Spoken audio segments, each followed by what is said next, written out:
नमस्कार। वर्ष 2025 भारत के आर्थिक इतिहास में सिर्फ एक साल नहीं बल्कि वो मोड़ रहा जहां भारत ने संभावना से निकलकर प्रोडक्शन पावर बनने का दावा ठोस आंकड़ों के साथ पेश किया। PLI scheme, semiconductor mission, GST सुधार और बिल्ड इन भारत की नीति के दम पर आज भारत सिर्फ उपभोक्ता बाजार नहीं है बल्कि दुनिया की सप्लाई चेन का अहम स्तंभ बनता दिख रहा है। सरकारी नीतियों ने भारत को मेक इन इंडिया से आगे बढ़ाकर मेक फॉर द वर्ल्ड बना दिया है। सरकारी नीतियों का जमीनी असर, निजी क्षेत्र का बढ़ता भरोसा, 2025 में भारत कैसे बना विश्व का नया उत्पादन केंद्र, इसी पर हम आज करेंगे चर्चा। मैं हूं रमा त्यागी, मेरे साथ जुड़ेंगे खास मेहमान भी।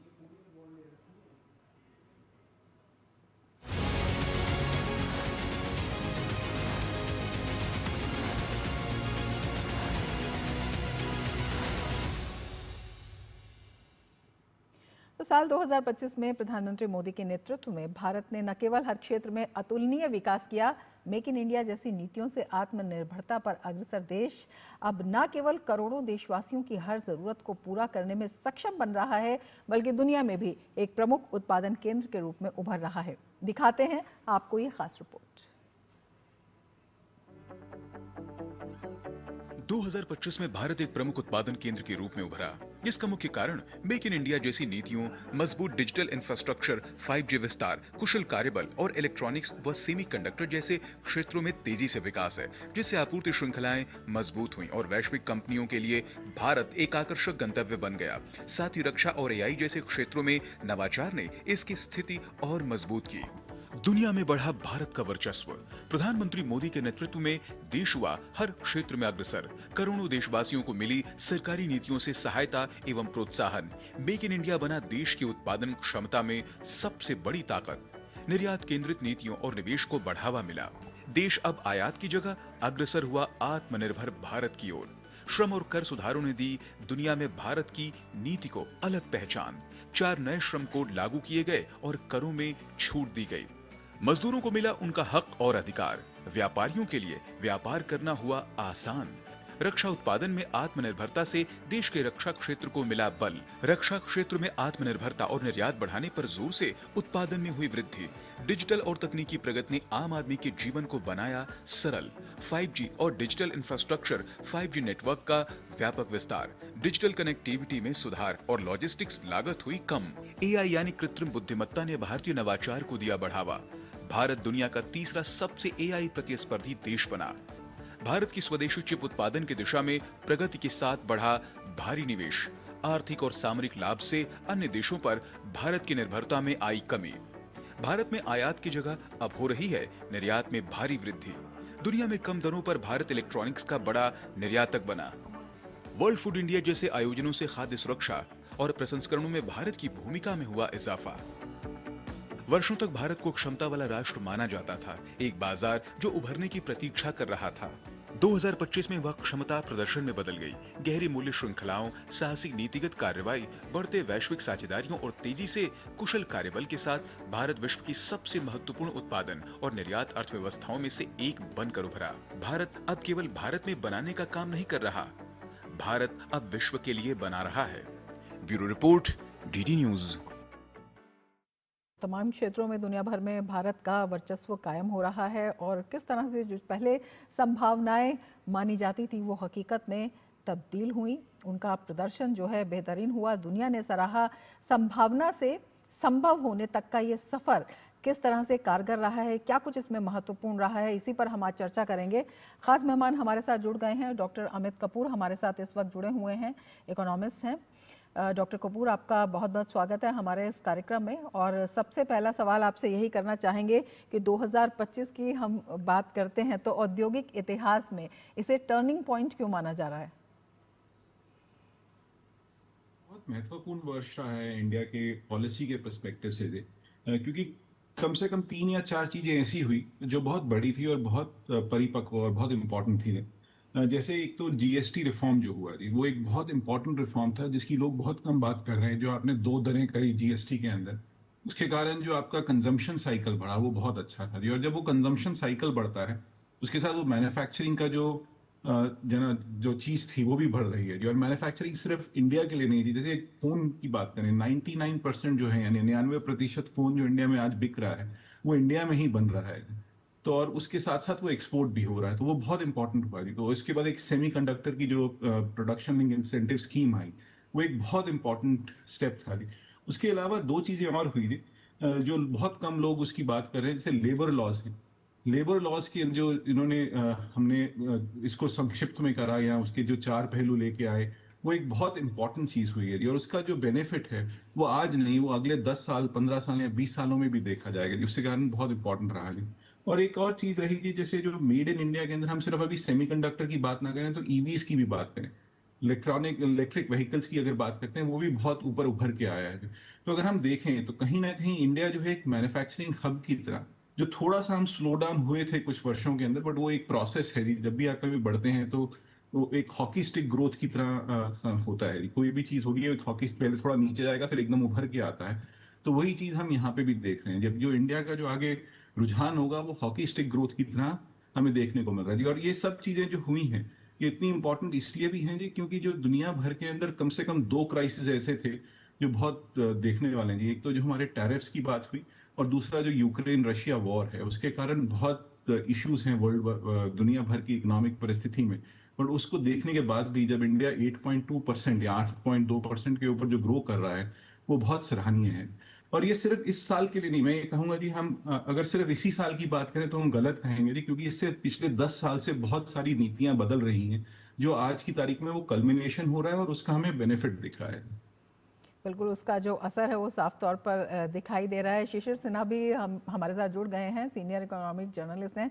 शिशिर, बहुत स्वागत है हमारे इस कार्यक्रम में आपका। और आपसे समझना चाहेंगे, जिस तरह से वैश्विक दिग्गज कंपनियों का भारत की तरफ रुख रहा है, एप्पल है, सैमसंग है और भी बहुत सारी बड़ी कंपनियां हैं, विनिर्माण का एक बड़ा हिस्सा जो है भारत में जो है इनका आया है, स्थानांतरित किया गया है। तो इन कंपनियों का भारत में आना कितना बड़ा गेम चेंजर साबित हुआ है और भविष्य में इसका क्या कुछ असर दिखाई देता है? देखिए, दो बातें यहाँ पर महत्वपूर्ण है। आपने जिन कंपनियों का जिक्र किया और वो भारत में क्यों आई निवेश करने के लिए, इसमें एक सबसे महत्वपूर्ण बात ये होती है कि जो हमारा 5D का जो कंसेप्ट है वो हमारे लिए काफी महत्वपूर्ण है। ये 5D है क्या? पहला डी अगर आप देखेंगे तो डेमोक्रेसी है। दूसरा डी आप अगर देखेंगे तो डेमोग्राफिक डिविडेंड है। तीसरा डी आप देखेंगे तो डिमांड है। चौथा डी अगर आप देखेंगे तो आपका डाइवर्सिफाइड मार्केट है। और पांचवा डी जो है वो आपका डिजिटल इकोनॉमी है। तो इन 5D की वजह से कंपनियों के लिए ये एक महत्वपूर्ण बाजार लगता है। दूसरी बात यह है कि यहां पर आप निवेश करके निर्यात की क्षमता जो है वो विकसित कर रहे हैं। आपने मोबाइल हैंडसेट का जिक्र किया। आज आप देखिए कि हम बड़े पैमाने पर मोबाइल हैंडसेट जो है वो निर्यात कर पा रहे हैं। और उसके निर्यात करने के पीछे एक वजह यह है कि हमारे पास एक श्रम की जो लागत है वो कम है, और बाकी जो दूसरे जगहों के मुकाबले हमारी लागत कम हो जाती है, उसका फायदा हमें मिलता है। तो इसकी वजह से ये कंपनियां आ रही हैं। अब इन कंपनियों के आने का एक महत्वपूर्ण फायदा यह है कि जो हम मैन्युफैक्चरिंग के मामले में, यानी कि विनिर्माण के मामले में जो थोड़ी स्थिति हमारी अभी बेहतर नहीं है, जो 16-17% के लगभग में आप देखेंगे कि जीडीपी में उनका योगदान है, उसको अगर हमें 20%, 22%, 25% तक बढ़ाना है, तो ऐसी कंपनियों का आना हमारे लिए काफी बेहतर होगा। और इसके साथ ही साथ जो घरेलू कंपनियां हैं वो अपनी उत्पादन क्षमता का विस्तार करती हैं, वो इस बढ़े हुए बाजार का फायदा उठाती हैं, वो निर्यात की संभावनाओं का फायदा उठाती हैं। तो इन दोनों के संयोग से हमारे लिए जो विनिर्माण की स्थिति है वो बेहतर होगी। याद रखिए कि हमें जो 2030 तक $7 ट्रिलियन की हम लोग बात करते हैं, 2033 तक हम लोग $10 ट्रिलियन की बात करते हैं, और 2047 तक हम विकसित भारत की बात करें जो लगभग $30 ट्रिलियन के करीब में चाहिए। इन सभी में विनिर्माण की भागीदारी ज्यादा से ज्यादा होने की जरूरत है, और वो इन कंपनियों के आने से उस दिशा में हम कदम बढ़ाते हुए दिख रहे हैं। डॉक्टर कपूर, आपसे ये समझना चाहेंगे, जिस तरह से विनिर्माण की हम बात कर रहे हैं, इसके साथ ही हम बात कर रहे हैं उन तमाम क्षेत्रों की जिनमें ग्रोथ देखने को मिली है, इसके पीछे, और जिस तरह से शिशिर ने बताया भी है कि अगर मैन्युफैक्चरिंग में ये हिस्सा जो है और बढ़ता है, हिस्सेदारी बढ़ती है, तो जो घरेलू कंपनियां हैं उनको काफ़ी फ़ायदा इससे मिलने वाला है। यही आपसे समझना चाहेंगे, ये जो एक बड़ा इकोसिस्टम इसके पीछे बना है, इसकी वजह क्या रही और इसका जो असर है वो किस तरह से तमाम क्षेत्रों में पड़ता हुआ दिखाई देगा देश में, अगर बात करें तो? देखें जी, अगर हम किसी भी इकोसिस्टम की बात करते हैं जी, तो उसके अंदर 2 या 3 पहलू बहुत इंपॉर्टेंट हो जाते हैं जी, और उसके ऊपर शिशिर जी ने भी बात करी थी। पहली तो है कि डिमांड कंडीशन क्या रहती है। जी। अगर डोमेस्टिक डिमांड है वो बढ़ रही है हमारे देश में, क्योंकि वो क्यों हो रहा है जी, क्योंकि लोगों की आमदनी बढ़ रही है और आपकी आय बढ़ रही है, और वो चीजें हमें देखने को मिल रही हैं आज, और नौकरियां भी सशक्त रूप से बढ़ रही हैं जी। जैसे अभी इसी साल के अंदर आपने बजट में देखा होगा जी कि जो उन्होंने बेनिफिट्स लेके आए फर्स्ट टाइम रिक्रूटमेंट वालों के लिए, और लगभग 1 लाख करोड़ का उसमें बजट के अंदर इजाफा किया गया। उसके कारण कम से कम 3.5 करोड़ नौकरियां बनने का अनुमान है। तो वो एक बहुत इंपॉर्टेंट चीज है। तो वहां से आप एक डिमांड कंडीशन, और दूसरी एक जो है फैक्टर कंडीशन जी, कि आपके जो बेसिक चीजें हैं जी, उसके अंदर बहुत सारा इन्वेस्टमेंट हुआ जी। बेसिक जैसे आपका डिजिटल इंफ्रास्ट्रक्चर है जी, इंटरनेट सर्विसेज हैं, वो आज की तारीख में लगभग 99% इंडिया के इंडियंस के पास उपलब्ध है, जितने भी 99% भारतीयों के पास है जी वो। दूसरी चीज जो है आपकी जो सड़कों के ऊपर जो आपका इन्वेस्टमेंट हुआ, जो रेल रोड नेटवर्क बना जी, जिससे आपका मूवमेंट ऑफ गुड्स और मूवमेंट ऑफ लेबर बहुत आसान हुआ जी। एक और चीज बहुत हुई थी, काफी कम लोग बात करते हैं जी, बट वो कंपेरेटिव फेडरलिज्म की बात है। जैसे आपके जो खासकर जो जिन प्रांतों को हम समझते थे कि वो अच्छा नहीं कर रहे हैं, वो आज की तारीख में वो अच्छा कर रहे हैं। एक वक्त में हम बोलते थे बीमारू स्टेट्स हैं जी, वो नहीं है, उसके ऊपर इतना फोकस किया गया। जैसे अगर आप यूपी की बात करते हैं, यूपी एक प्राइम एग्जाम्पल है कि किस तरह से एक इकोनॉमी को उभारा जा सकता है। जो पिछले 10 साल में उन्होंने जो फोकस किया जी, वन डिस्ट्रिक्ट वन प्रोडक्ट की बात करें, डिफेंस मैन्युफैक्चरिंग की बात करते हैं, और जिस तरह से वहां पे टूरिज्म की बात हो रही थी। अगर आप इस बारी की आरबीआई की स्टैटिस्टिक देखें तो वो अचंभित करने वाले हैं जी, कि लगभग 65 करोड़ टूरिस्ट आपका इस वक्त यूपी के अंदर गया। तो डोमेस्टिक टूरिज्म के ऊपर बहुत इजाफा हो रहा है जी। अगर आप आज की कोई भी अखबार देखें तो डोमेस्टिक टूरिज्म के ऊपर बहुत फोकस है। ये सब चीजें मिलजुल कर जी, तो जो टेक्नोलॉजी, टॉलरेंस और टैलेंट, ये 3 चीजें हैं जी जो बहुत स्मार्टली उभर के आ रही हैं, और उसके ऊपर गवर्नमेंट का फोकस भी है जी। और जो नीतियां हैं, जो ईज ऑफ डूइंग बिजनेस है, वो बहुत परिपक्व तरीके से बढ़ रहा है। क्योंकि ईज ऑफ डूइंग बिजनेस के अंदर जी, आज की तारीख में आपने एंटरप्राइज शुरू करना है वो आसान है, आपका बेसिक चीजें बहुत आसान हो गई हैं। बस मुझे एक चीज लगती है जो थोड़ा आसान और हो जाए, और उसके ऊपर गवर्नमेंट वर्क भी कर रही है, जैसे जो इनकम टैक्स कोड है, उसको और भी सिंप्लीफाई कर दें तो बहुत अच्छी चीज हो जाएगी, क्योंकि बाकी बेसिक रिफॉर्म्स तो बहुत अच्छे तरीके से उभर के आ चुके हैं। बिल्कुल। शिशिर, जब हम संभावनाओं के संभव होने की बात करते हैं तो इसमें एक बड़ा महत्वपूर्ण आंकड़ा जो है वो इन्वेस्टमेंट का आया है। जो निवेश प्रस्ताव थे, जो अनुमानित थे, वो 59,000 करोड़ के थे, लेकिन जो हकीकत में निवेश प्रस्ताव आए लगभग दोगुने से भी ज़्यादा, जिसे कह सकते हैं 1.25 करोड़ के करीब जो है ये प्रस्ताव प्राप्त हुए। तो ये किस तरह से भारत का जो इलेक्ट्रॉनिक भविष्य है उसमें वैश्विक भरोसे को दिखाता है? देखिए, अगर हम पीएलआई स्कीम की बात करें, जो पीएलआई के अलग अलग सेक्टर्स में पीएलआई लाए गए, और वहां पर आप देखिए कि सबसे ज्यादा उसका असर हमें इलेक्ट्रॉनिक जो मैन्युफैक्चरिंग है उसमें देखने को मिला है। चाहे वो मोबाइल हैंडसेट की बात करें, दूसरे कंज्यूमर ड्यूरेबल्स की बात करें, सबने अपने जो क्षमता है उसका काफी ज्यादा विस्तार किया है। और उसके विस्तार करने का, जैसे कहते हैं ना, कि एक बड़ा फायदा एंसिलियरी यूनिट्स को होता है। जैसे आप ये समझिए कि एक जगह पर एक बड़ी कंपनी एक फैक्ट्री लगाती है, तो वो फैक्ट्री अपने आप अकेले नहीं चल सकती, उसके साथ साथ बहुत सारी छोटे यूनिट्स की चाहिए। बहुत सारे आपके micro, small and medium enterprises को आगे बढ़ने का मौका मिलता है। तो अभी आप जिस इकोसिस्टम की बात कर रहे थे, वो इसी इकोसिस्टम का हिस्सा है कि एक पूरा का पूरा क्लस्टर डेवलप होता है। और हम इस बात से अच्छी तरह से वाकिफ हैं कि हमारे देश में जो micro, small and medium enterprises है, उनका भारतीय अर्थव्यवस्था में काफी बड़ा हिस्सा, काफी बड़ा योगदान है। तो उनको बढ़ावा देने के लिए इन बड़े निवेश प्रस्तावों को अमल में लाना, बड़ी फैक्ट्रियों का लगना उनके लिए फायदा करता है। आप देखिए देश के अलग अलग हिस्सों में अभी हम लोग राष्ट्रीय राजधानी क्षेत्र में हैं, अगर बगल में आप देखिए मानेसर के क्षेत्र में अगर आप देख लीजिए, या फिर इसी के आसपास में ग्रेटर नोएडा या नोएडा के आसपास के इलाकों में देख लीजिए, वहां पर किस तरीके से क्लस्टर बेस्ड अप्रोच में जो है वो औद्योगिक विकास हो रहा है। कि एक बड़ी फैक्ट्री लग रही है या दो बड़ी फैक्ट्री लग रही है, और उसके साथ बड़ी संख्या में छोटी फैक्ट्रियां भी, छोटे छोटे उत्पादन केंद्र भी बन रहे हैं। तो इन सब का फायदा यह है कि आपके यहाँ जो इकोसिस्टम है वो काफी तेजी से बढ़ रहा है। तो निवेश की संख्या जो आप देख रही हैं वो है जो कि किताबों में दर्ज है। बहुत सारे निवेश ऐसे हैं जो इन किताबों में आपको दिखाई नहीं देते। बिल्कुल, लेकिन हकीकत में क्या कुछ दिखाई दे रहा है और क्या हम दीर्घकालिक रूप से इसका परिणाम देखते हैं? चर्चा इस पर जारी रहेगी। बने रहिए डीडी न्यूज़ के साथ। वक्त है एक ब्रेक का। ब्रेक के बाद फिर से आपके समक्ष हाजिर होंगे।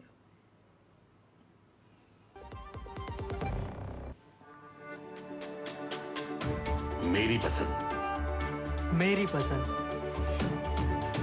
मेरी पसंद, मेरी पसंद,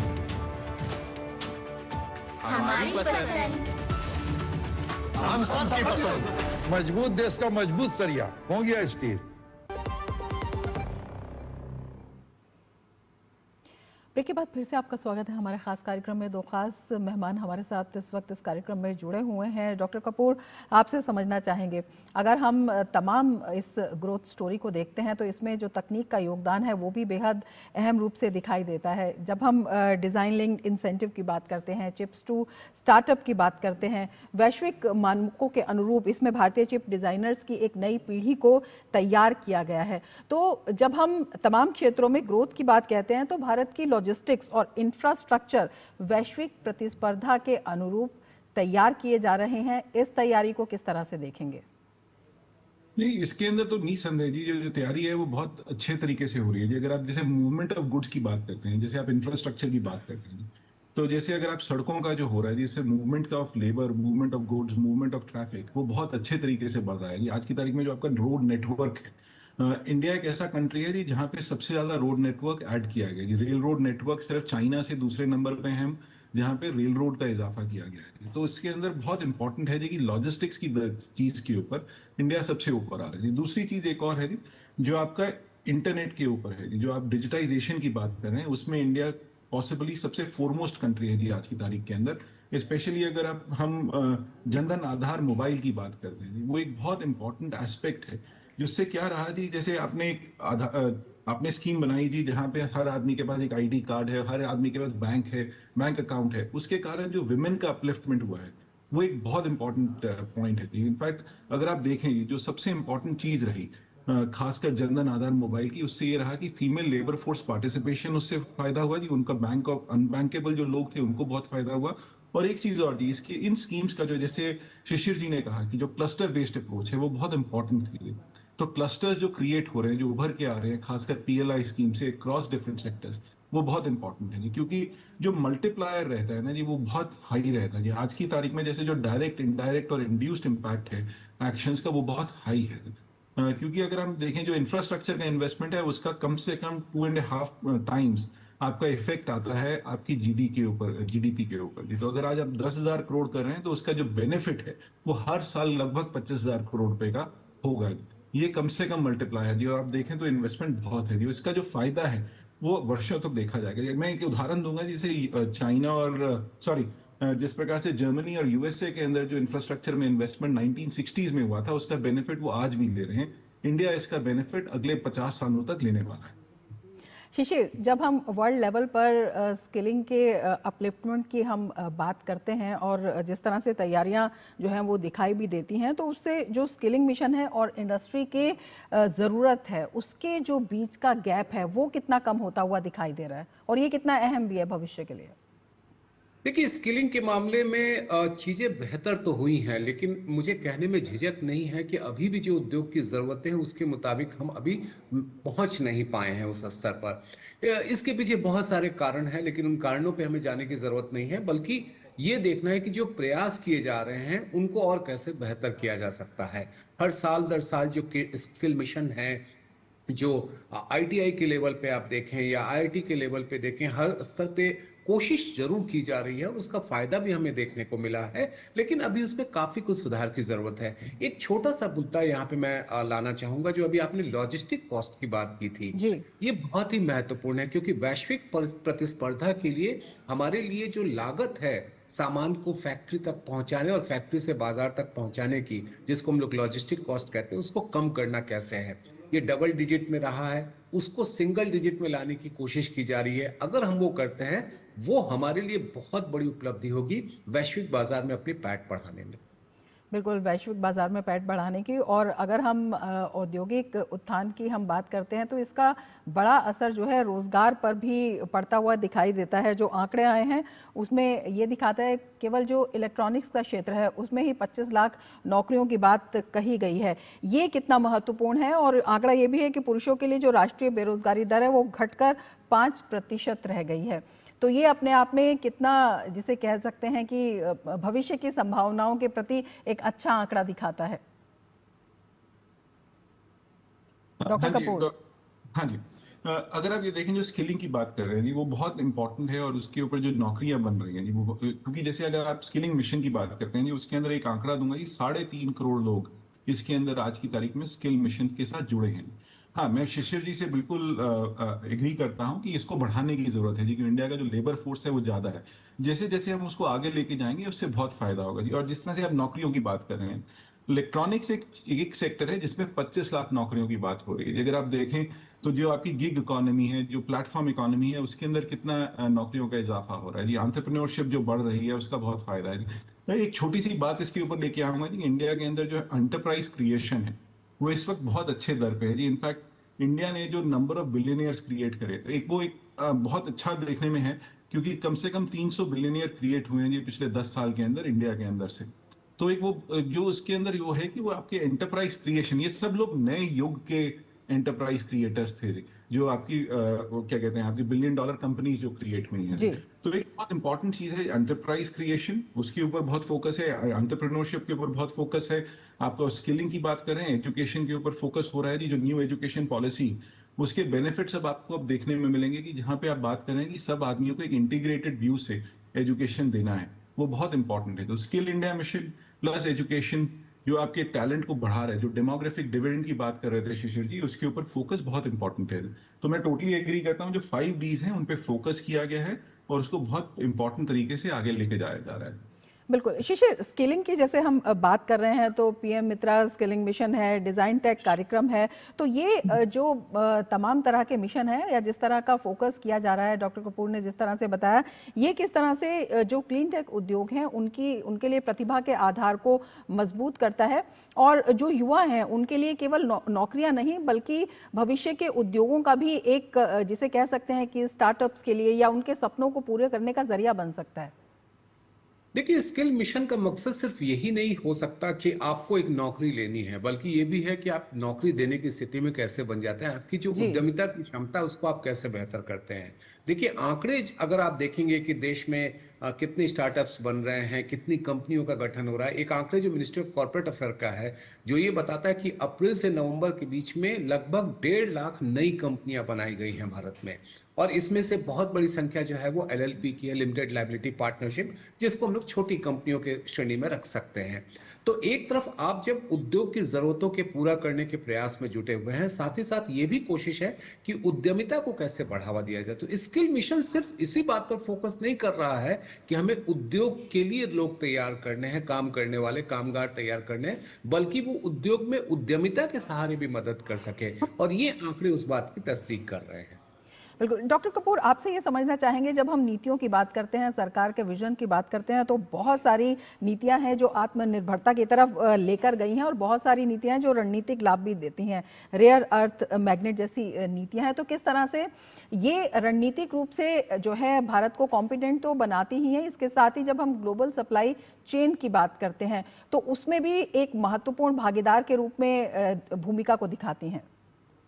बिल्कुल, जैसे आप बात कर रहे हैं रेयर अर्थ मेटल्स की बात करते हैं कि अगर उसके अंदर हम अपने आप को सक्षम बना पाते हैं और उसके आगे उभर पाते हैं, तो उसके अंदर हमारी डिपेंडेंस बाकी लोगों पे कम हो जाती है। उसी तरह से हम आज की तारीख में APIs की बात करते हैं, एक्टिवेटेड फार्मास्यूटिकल इंग्रेडिएंट्स की बात कर रहे हैं, उसके अंदर भी इंडिया कह रहा है कि हम उस पर फोकस करेंगे।